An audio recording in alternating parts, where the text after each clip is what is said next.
What is up, YouTube? It is Baseball Nerd back with another MLB video. In today's video, we're going to be diving into some of last year's 2019 60-game COVID season rules that were implemented and kind of going over our take on how they should be used or not used going into 2021. As always, please like, subscribe, turn on notifications. Appreciate it. Let's get into the video. So the first rule, and this is something that I think we got to tackle right out the gate because it's something that needs to be addressed by the league ASAP. They got to at least let the teams and or players know really soon if the universal DH is going to be used in 2021. Because it helps the free agents out, it helps the teams out. They need to know, like for an example, if we go into the Atlanta Braves needing a left fielder, if they get Marcell Ozuna and they don't have a DH that they can use in the NL, then he's their everyday left fielder. And his defense, as atrocious as it can be, is not going to cut it in left field. Same thing with Nelson Cruz, and this is the thing that makes it even crazier that this is the offseason that they decide to wait until almost February now to decide if they're going to let us know if we're having universal DH. Because Nelson Cruz, arguably the best DH in the AL last year, and Marcell Ozuna, arguably the best DH in the NL last year, are both free agents right now waiting to sign with the team. And that definitely changes it for a lot of teams in the NL because they could use it. Imagine a team in the NL that didn't have a good DH last year picking up Nelson Cruz. I mean, that would just be insane. So that's one that we got to tackle right out the gate. And like I said, I am for it. I'm definitely so for the universal DH. I think just for one, the universal part of having it throughout the entire league, not just having it in the AL anymore, not having it for NL teams, when they come and play in the AL stadium, stuff like that. I just think let's just have it across the board, get that over with. Mainly because I think it's more exciting. A lot of the new rules that have been changed and stuff like that come out of basis of making the game more entertaining and bringing in more fans and stuff like that. What's more entertaining than seeing guys like Nelson Cruz and Marcell Ozuna that pretty much only can just drop bombs, coming into games and dropping bombs, instead of seeing guys like Bartolo Colon and some of those guys try to hit. And it's just, even just looking at the stats of it, in 2019 there was 2,000, excuse me, there was 2,218 times that pitchers struck out. That's 43.5% of the time that they stepped up to the plate, they struck out. Nothing happened. Strikeouts can be fun to watch. A battle between Mike Trout and Jacob deGrom is fun to watch. A battle between Mookie Betts and anyone else, another, Jacob deGrom, is fun to watch. But watching a pitcher step up there and try to hit off of Jacob deGrom is just not even fair or right. It's not fun to watch. They're going to strike out every time, and it's not going to be a fun battle.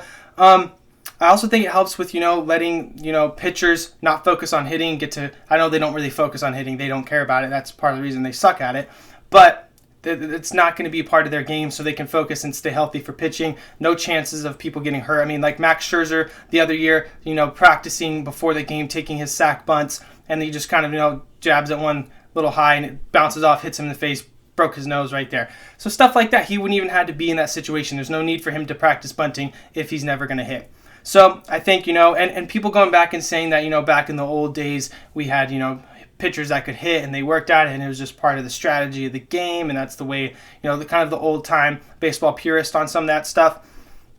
In 1891, the Pirates owner W.C. Temple and his famous executive J. Walter Spaulding went to a newspaper and pretty much put it out there openly that, the premise that they were going on is that they both agreed that pitchers could not hit, and it was terribly boring to fans and even their teammates to watch them try to hit. So, pitchers were far, far worse hitters and even worse than most, the worst position players on the teams for at least 130 years now. So if that's how it is, let's just get rid of that and get the universal DH in. Next, we're going to look at suspending games. And this one's kind of a small one, but I think it's important. And it's suspending games that, are being played and are in a delay period. And it used to be that, you had to play 4 2/3 innings if your home team, or 5 full innings to have a game constitute to be not restarted, just picked up back where it was left off at. And if it was anything less than that, then you had to restart the game if it was delayed for a further date. And I liked this one. I think they should keep this in there. I don't think we should restart every game that's under 4. I mean, if you play a full 4 innings, we shouldn't have to restart that game. It's just a waste of time and pitching and everything, in my opinion. I don't think you should. I think you keep that rule in there. That's just a short one. I'm not going to go super in depth on that one. Those two I feel pretty strongly about, that I like my opinion, and I'm not torn either way. Extra inning rule, and this is the one that I'm kind of torn either way on. It was the one where you add a runner at second in the start of the 10th inning for any extra innings. And thing is, I don't think extra inning games came up that much last year, so I don't know how much this was really relevant. But I did see it every time it did come up because everybody was excited or going crazy over the runner at second. So over the last 20 seasons, though, there's only been 655 games that have gone 13 or more innings. So on average, that's about 33 games a season doing that. And so it's about 1.3% of all games. So if only 1.3% of all games are going, past a 13 inning or to a 13 inning, then that's not really something that I feel like is that, going to change the time of games. I don't think it's really going to affect anything.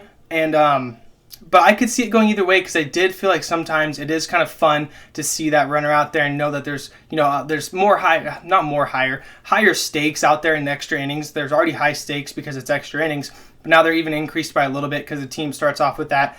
I don't necessarily love it, but I'm not completely against it. I don't really care as much either way which way this one goes.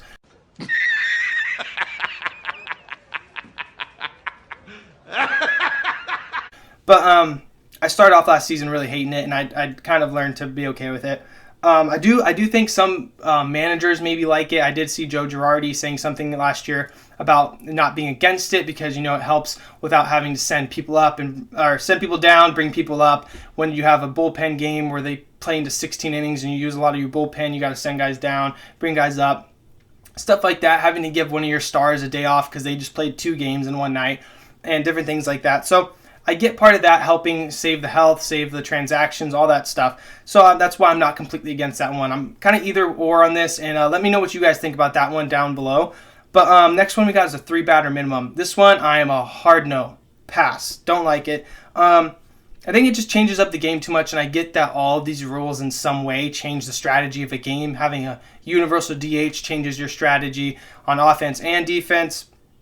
Extra innings definitely changes strategy. People already started using different strategies. We saw last year some people would start off the inning trying to bunt the guy over to third and then get 2 chances to score him from there. So we already saw people doing that with different things. So I can't say it's like, inherently based just on the strategy of the game. I just like the strategy more of seeing the matchups and seeing the best pitcher go against the best hitter.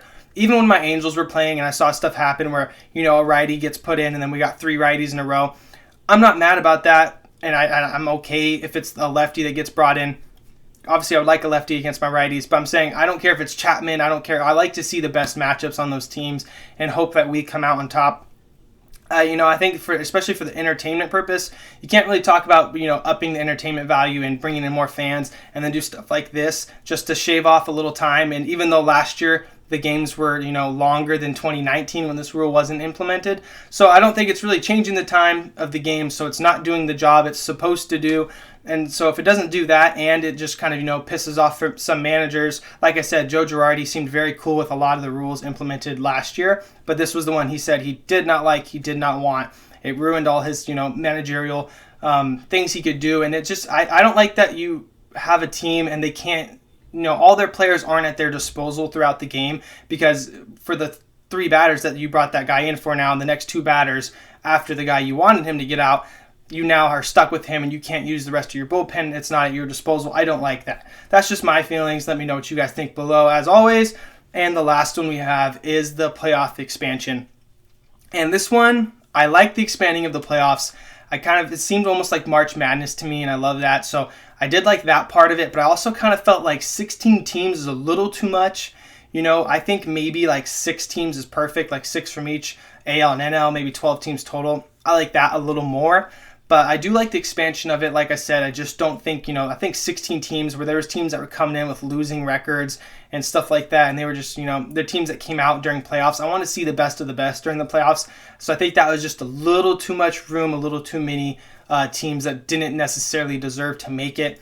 And that's coming from a guy whose team barely missed out in the playoffs and had a not terrible record, but not a very great record. So I just think, a little more exclusive on the playoffs, and I think it'd be fine if they just tweaked that. So that is my opinion on the 2020 rules that were added to the game and how I feel they should be implemented or tweaked or just completely gotten rid of for next season. Let me know what you guys think down below, what you agree or disagree with, or anything you would change on what I said. So see you guys on the next one.